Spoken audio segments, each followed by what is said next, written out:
Welcome back, my friends, to The Mortals. It's a place where we tear down the walls brick by brick, peeling back the raw, messy, sometimes downright chilling layers of life, death, and the shadowy in between.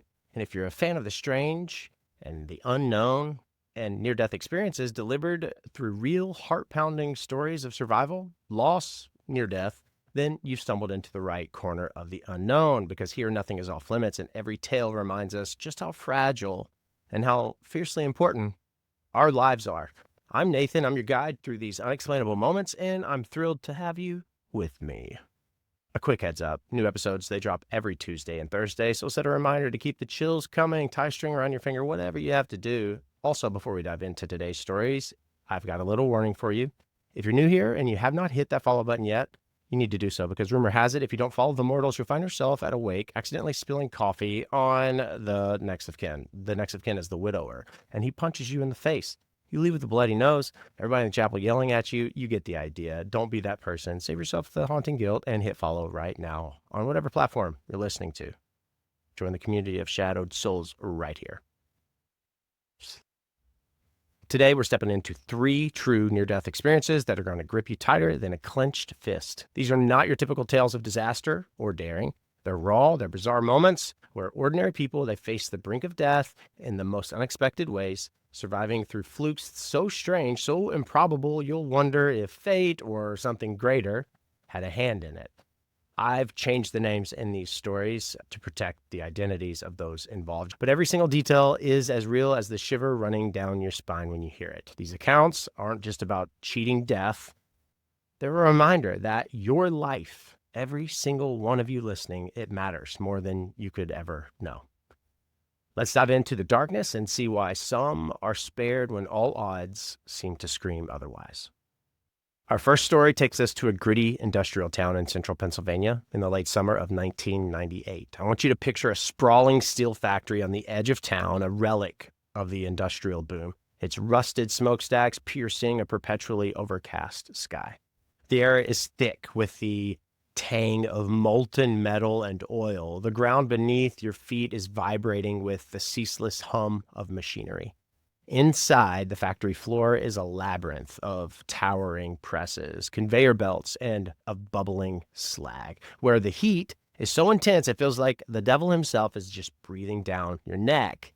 Workers here move like ghosts through clouds of steam and sparks. Their faces are smudged with grime.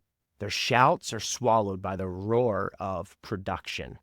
This is where we meet a man that we're going to call James, a 38-year-old welder with hands who are calloused from 2 decades on the line. James, the quiet guy, he's a father of 1 who's spent his entire adult life in this factory, welding seams on these massive steel beams destined for skyscrapers. He's not one for risks. He follows every safety protocol to the letter, knowing one wrong move in this inferno could be his last. But on August 12, 1998, even the most cautious man couldn't predict the fluke that would nearly end him, and the stranger one that would save him. It's nearing the end of a grueling 12-hour shift. It's around 2 a.m. when the factory is at its most oppressive. The third shift is always the hardest. Exhaustion creeps into your bones, and the dim sodium lights cast long, eerie shadows that play tricks on the tired eyes. James is finishing a weld on a beam suspended by this massive overhead crane. His mask is down, sparks flying like a miniature fireworks show. The air, it's suffocating. Sweat stinging his eyes beneath the protective gear. He's just about to step back when a piercing alarm splits the air. A malfunction in the cooling system for one of the nearby slag vats. Before anyone can react, there's a deep, guttural groan of metal, and a pipe bursts, spewing a torrent of superheated steam across the floor. Chaos erupts. Workers scatter, shouting over the hiss of escaping pressure. James, he turns to run, but the steam cloud engulfs him, scalding his exposed neck and arms, even through his gear. The heat is absolutely unbearable, like being plunged into a boiling bowl. and visibility drops to 0. He stumbles, disoriented, his boots slipping on the slick floor, and that's when he hears it. A sickening crack above him. The crane holding the steel beam is compromised by the steam and heat, and it begins to fail. The beam, weighing over 2 tons, sways dangerously. Its chains are groaning under the strain. James doesn't see it, but he feels the shift in the air, the instinctual dread that comes over us, that something incredibly horrible is about to happen, in this instance, about to fall. He dives blindly, hitting the ground hard, just as the beam crashes down with this thunderous boom, missing him by just inches. Shrapnel, debris explode outward. A jagged piece of metal slices through his sleeve, just grazing his arm. James is alive, but James isn't out of danger yet. The steam is still choking the area, and now there's a new threat. Sparks from the fallen beam have ignited a pool of spilled hydraulic fluid nearby. Flames are leaping up, they're hungry, they're fast, they're fed by the factory's endless supply of flammable grit. The fire is spreading in just seconds. A wall of orange and black are cutting James off from the nearest exit.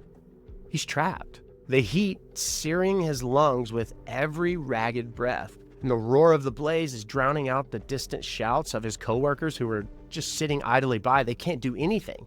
Smoke stings his eyes, turning the world into a blurry hellscape. He can't see anything. He's crawling, coughing. He's trying to feel the floor that's growing hotter beneath him, knowing that if he doesn't find a way out, the fire will consume him in moments, or the toxic fumes will. His strength, it's fading. He can't catch his breath. He's dizzy. His body is screaming to give up. Death, it feels inevitable at this point. It's a suffocating certainty in this industrial tomb. But here's where the fluke of fate steps in. So bizarre, it defies logic. As James is crawling, his hand brushes against something cold and metallic under a nearby workbench. A forgotten crowbar, left there by some worker weeks ago, unnoticed in the daily grind. It's not just any tool. It's heavy, old, with a bent tip from years of misuse. And in his desperation, James grabs it, not even sure why, driven by some primal urge to just keep fighting. He uses it to pry at a rusted grate in the floor. It's a drainage access that he's walked over 1,000 times, but he's never thought twice about. The grate is stuck, corroded by years of neglect, but the crowbar's odd angle gives him just enough leverage. And with a groan of metal on metal, it pops free, revealing a narrow tunnel below, used for runoff and maintenance. It's a long shot, barely wide enough for his shoulders, but it's his only shot.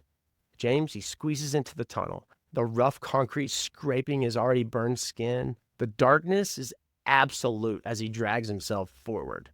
The heat and the smoke follow, just licking at his heels. But the tunnel slopes downward, away from the fire's reach. He doesn't know where it leads, only that each inch forward, it's a gamble against collapse or suffocation. Minutes stretch into eternity. His body is screaming in protest until he feels this faint draft. It's a whisper of cooler air. He emerges, he's battered and gasping, into a utility room on the factory's edge, far from the inferno. James collapses. He's barely conscious as emergency responders finally break through a side door and they find him. How did James survive? Medically, it's a miracle because second-degree burns, 20%, covered his body. Smoke inhalation, of course, should have killed him within just minutes, and yet no permanent lung damage. The fire claimed 2 workers that night, and the beam's fall, it definitely should have crushed him, only missing him by inches. Safety reports later show the crane's failure was a 1 in a million defect, a fluke of where no one could have predicted. But the real mystery is that crowbar. No one claimed it. No record of it. It existed in the factory's inventory. It wasn't standard issue or used regularly in their work. Its bent shape, it didn't match any tool on site. Workers swore that grate had been sealed for years, unmovable without heavy equipment. Yet there it was in the exact spot James needed, at the exact moment death seemed to close in. I mean, was it luck? Was it a forgotten relic placed by chance? Or was it something more? A quiet intervention, a nudge from this force that is unseen, reminding James and us that life was worth saving, his specifically. James returned to work months later, scarred, but alive, often staring at that spot on the floor, wondering if something greater knew he still had a purpose, a daughter to raise, a story to tell. If you're listening, know this, your life holds that same weight, a value that's beyond measure, even when the odds seem totally stacked against you. Before we move to our next story, I've got to share 2 tools that have changed the game for me and the mortals, and I think that you're going to love them. First, Descript. If you've ever dreamed of starting your own podcast or creating content that sounds professional without all the fancy studio setup because you're just starting out, baby steps, my friends, Descript. That's your new best friend. It's an all-in-one audio and video editing platform that's entirely online.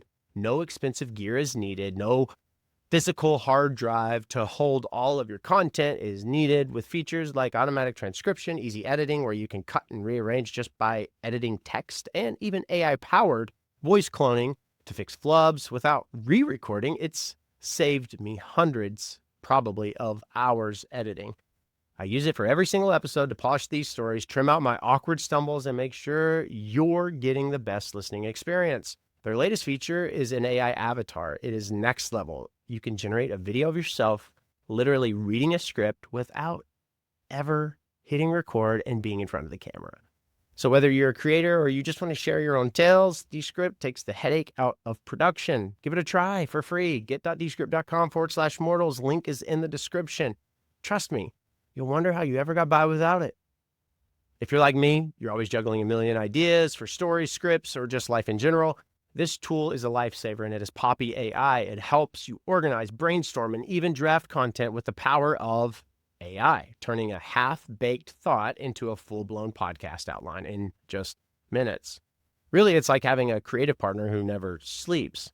I use it all the time to dig up background for these near-death accounts and for all of my other short-form content on all of my socials, and refine hooks to keep you on the edge of your seat. So whether you're a content creator, you're a student, or you're someone wanting to get thoughts in order, Poppy AI, it analyzes notes, it suggests ideas, and it helps with research. It's intuitive, it's powerful. This is different. Click the link in the description for a special offer.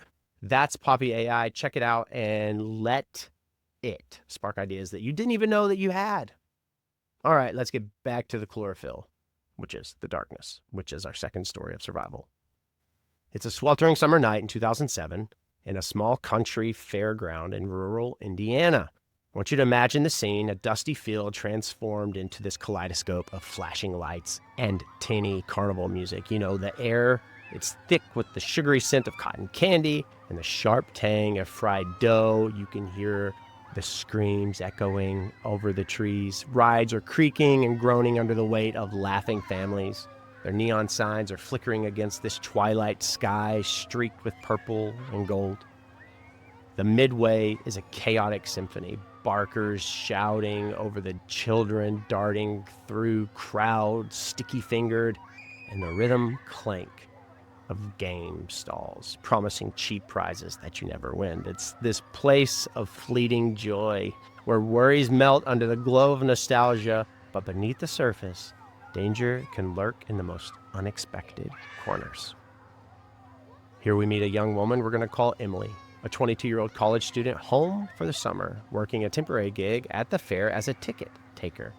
Emily's bright. She's a cautious soul, always double-checking her surroundings, a habit born from a childhood of overprotective parents. Maybe you have those. She's not one for thrill rides, preferring the safety of solid ground. But on July 19th, 2007, a split-second decision to help a coworker would plunge her into a nightmare that she never saw coming, and a survival so improbable it feels like a whisper of the divine. It's around 9 p.m. The fair is at its peak when Emily's coworker, a ride operator named Tom, flags her down near the Twister. It's a spinning contraption of swinging seats and flashing strobes that promises a stomach-churning thrill. Tom's frantic. There's a glitch in the ride's control panel, a stuck lever that won't lock the safety bars properly. and a line of eager riders is growing rather impatient. "Can you hold this switch while I reset it?" Tom pleads. Sweat is beading on his brow. Emily hesitates. She's not trained for this ride, and the ride's skeletal frame, it looms like a mechanical beast. Its gears are grinding with a menacing hum. But the crowd's cheering, and Tom, he's urgent to push her to act. So Emily steps onto the operator's platform, a very narrow metal grate, slick with spilled soda and grime, gripping the switch as instructed, while Tom is fiddling with the panel below. That's when it happens. A sudden jolt rocks the platform. A misfire in the ride's hydraulic system, later traced to this worn-out valve no one had inspected. The twister lurches to life without warning. Its seats are swinging wildly, even though no one's on board yet.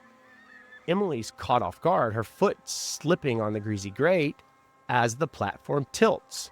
She grabs for this railing, but it's too late. She's falling, tumbling into the ride's undercarriage, a maze of spinning shafts and whirling belts hidden beneath the flashy exterior.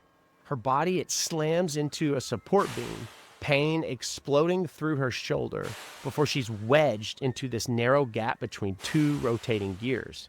Each is the size of a car tire, grinding with lethal force.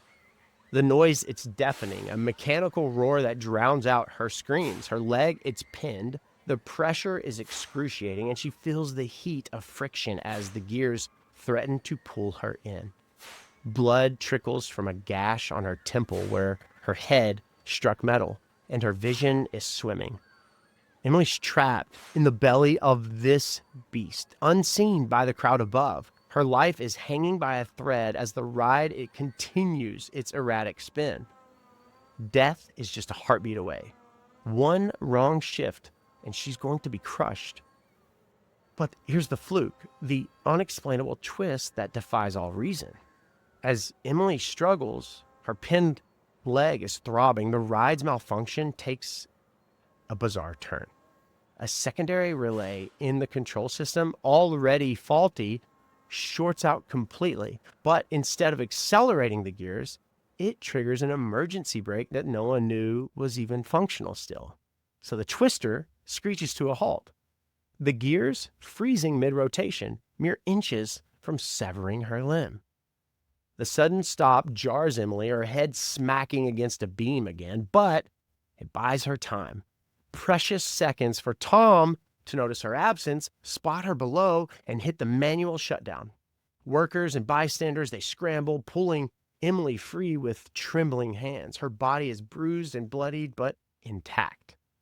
Paramedics rush her to a hospital where doctors, they're stunned. It's a deep dislocated shoulder, deep contusions, a fractured tibia, but no internal injuries, no severed limbs. She'd been millimeters from being torn apart. I mean, how in the world did Emily survive? The odds were astronomical. Maintenance logs later reveal that emergency brake had not worked in years. It was rusted into obsolescence. Or so they thought. The short circuit that activated it was a 1 in a million glitch, a freak alignment of failing parts that shouldn't have happened. Carnival safety experts, there really are those, they called it a fluke beyond comprehension. That brake engaging at that exact moment was like winning a deadly lottery. Emily, recovering in her hospital bed, she couldn't shake the feeling that someone wanted her to stay alive. She wasn't religious, but she whispered a quiet prayer of thanks, wondering if a higher power had orchestrated that malfunction. Maybe a silent guardian ensuring she'd see another day. Her survival became this story that she told her future children. It was a testament that life clings to us, even in the jaws of machinery, because we're meant for more. And you listening now, you carry that same worth. Your existence is no accident, no matter how close the edge feels or no matter how unimportant you may feel. Our final story brings us to the heart of a bustling Midwestern city in 2015, specifically to a decaying neighborhood in St. Louis, Missouri, where crumbling brick buildings stand shoulder to shoulder with abandoned lots overrun by weeds and broken glass. It's a place where the hum of traffic never quite drowns out the tension in the air, where streetlights flicker erratically, casting jagged shadows on a graffiti-scarred wall. The scent of exhaust mixes with the faint rot of forgotten garbage, and every alley feels like a gauntlet, narrow and claustrophobic, hiding secrets in its darkened corners. This isn't a place for the faint-hearted, but for those who call it home. It's a gritty reality they navigate daily. Enter a man that we're going to call Marcus, a 29-year-old delivery driver who has spent his entire life in this neighborhood, knowing its unspoken rules and unseen dangers. Marcus is very cautious. He's very street smart. He's always aware of his surroundings with a knack for avoiding trouble. He's got a young son to provide for, and every shift that he works, it's for him. But on a chilly November evening in 2015, a very routine delivery would thrust Marcus into a near-death ordeal so bizarre, so laden with improbable chance, that it feels like something beyond mere luck, or perhaps a touch of divine intervention. It's around 8 o'clock p.m., the city cloaked in a damp, early winter darkness, when Marcus pulls his beat-up delivery van into this narrow alley behind a row of dilapidated apartments. The job's pretty simple. Drop off a package to a third-floor tenant. The alley is a tight squeeze, barely wider than his van, with rusted fire escapes looming overhead like these skeletal fingers, overflowing dumpsters casting a rancid stench. Streetlights, they don't reach here. The only illumination comes from the faint glow of Marcus's headlights and a flickering bulb above a back door. Marcus grabs his package, steps out, his breath fogging in the cold air. He's on edge. Alleys like this are notorious for quick trouble, but he's done this route 100 times. He locks the van, his keys jangling, and he heads for the building's rear entrance, his sneakers crunching on broken glass. He doesn't see the danger until it's too late. As he reaches the door, a shadow moves behind a dumpster. A figure, fast, deliberate, lunging at him with a glint of steel in hand. It's an ambush, a robbery gone wrong in just an instant. Marcus turns to run, but the attacker is quicker, slamming Marcus against the brick wall with brutal force. Pain explodes in his skull as his head cracks against the rough surface, and a sharp, cold edge, later known to be a knife, presses against his ribs. "Wallet, now!" the man growls at Marcus. His face is obscured by this hoodie. His eyes are glinting with desperate malice. Marcus is fumbling, heart's pounding, but before he can comply, the situation escalates. A second figure emerges from the darkness, a lookout turned accomplice, and a scuffle erupts. Marcus fights back, adrenaline surging, shoving the first attacker off, but a wild swing of the knife catches Marcus's side, a searing slash that sends hot blood soaking into his jacket. He stumbles, he's clutching his wound, as the second man grabs Marcus's arm, dragging him deeper into the alley, away from any chance of help. They're not just after his wallet now. Panic and rage have turned this into something uglier. Marcus is thrown to the ground, his body hitting the pavement with a sickening thud. Pain is radiating from his side as blood pools beneath him. The alley spins, his vision is blurry, as kicks rain down on his ribs and his back, each blow a thunderclap of agony. He's losing consciousness at this point, the cold concrete leaching warmth from his body. The distant hum of the city is fading into this hollow buzz. He knows this could be left to bleed out in a forgotten alley, another statistic in a neighborhood that chews up lives. Marcus's thoughts flicker to his son, a fleeting image of a gap-toothed smile, and despair grips at him. No one will find him in time. The alley is this black hole. It's swallowing his hope. But here's the fluke, the unexplainable quirk of fate that turns the tide in a way that no one could even predict. So Marcus lies there. He's fading. One of the attackers, a frantic search for anything of value, yanks at his jacket pocket. In doing so, he accidentally dislodges a small, rusted grate covering an old utility hatch in the alley floor. part of a long abandoned sewer access, hidden under years of debris and grime, unnoticed by even the most seasoned locals. The grate, weakened by decades of neglect, gives way with a metallic screech, revealing a shallow drop beneath. The sound startles the attackers. One slips on the wet pavement, cursing, while the other hesitates, spooked by the sudden noise in the silent alley. In that split second of distraction, Marcus, driven by a last gasp of survival instinct, rolls toward the opening. He doesn't think, he doesn't plan, he just moves. Tumbles into the hatch, a drop of about 5 feet onto a damp, concrete ledge. The impact jars his wounds, pain blinding, but the fall, it hides him from view as the grate partially swings back into place above. The attackers, unnerved by the unexpected hole and fearing they've drawn attention, don't pursue. They mutter to each other, their footsteps retreating as they abandon the scene, assuming Marcus is done for or not worth the risk. And below, Marcus lies in the dank, mildewed darkness. His breathing is shallow, blood is seeping into the cold floor. He's alive, but barely, hidden in a forgotten crevice that no one would think to even check.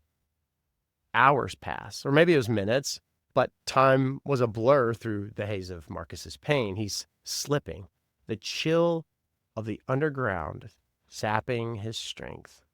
When another improbable twist unfolds, a stray dog, scavenging the alley for scraps, paws at the gate, drawn by the scent of blood or maybe sheer chance. Its persistent scratching and whining catch the ear of a late-night pedestrian, a very rare passerby cutting through the alley as a shortcut. Curious, the man peers down, spots Marcus's faint movement, and calls for help. Paramedics, they arrive just as Marcus teeters on the edge of unconsciousness, pulling Marcus from the abyss. How did Marcus survive?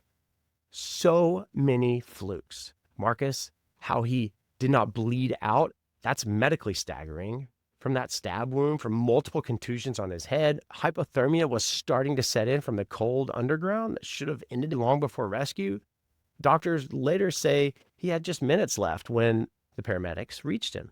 The attackers were distracted by that grate. That was a fluke of timing. It was a random act of clumsiness that gave Marcus a window to escape. But the hatch itself, that rusted, forgotten portal, what in the world? That's a mystery. The city records show it hadn't been accessed in over 50 years, sealed by corrosion. Yet it gives way at the exact moment Marcus needed a lifeline. No one could explain why it opened so easily under such light pressure, or why the dog, of all things, led to his discovery in an alley rarely traveled at night by someone who never had traveled it. There are so many different things that happened. Marcus, he's recovering in the hospital. He couldn't shake the feeling that something beyond chance was at play here. He'd never been a man of faith, but at this point he found himself wondering if there is a higher power that nudged all of these things into play, that had guided that stray to him, that nudged the loose in the first place, ensuring that he'd return to his son. Marcus's survival became a quiet conviction that life holds purpose, even in the darkest alleys and darkest moments. And if you're listening, I want you to know that your life is just as vital. It's a thread in a tapestry, too vast to see perhaps, preserved sometimes by mysteries that you're never going to fully grasp. James, Emily, Marcus, these are 3 ordinary souls who stared into the abyss and walked away through flukes so strange, so against the odds that they defy explanation. A forgotten crowbar in a burning factory, a malfunctioning brake on a deadly ride, a hidden hatch in a violent alley, each a quirk of fate, or perhaps something more, maybe a silent hand ensuring that they had more to live for. Their stories aren't just about surviving. They're this mirror held up to us. Your life, my life, every breath that we take, it's worth more than you could ever measure. These unexplainable horrors they endured, the impossible ways they were spared, they remind us that we're here for a reason, even if we can't see it in the moment. You matter deeply to this world that fights to keep you in it.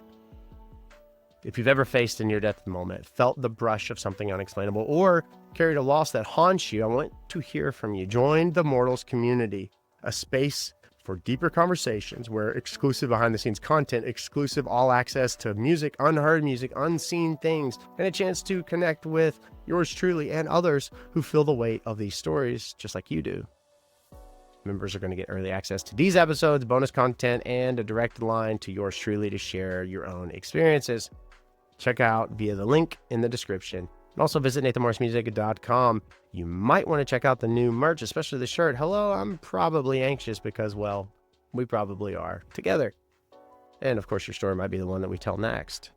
Remember, new stories, new episodes, they drop every Tuesday and Thursday, so don't miss a single tale. I appreciate you listening to The Mortals, where the walls come down, the mysteries seem to stay unsolved, and sometimes the answers only lead to darker questions. I like it that way. Until next time, take care of yourselves, hold your people close, and know that you're loved far more than you could ever know.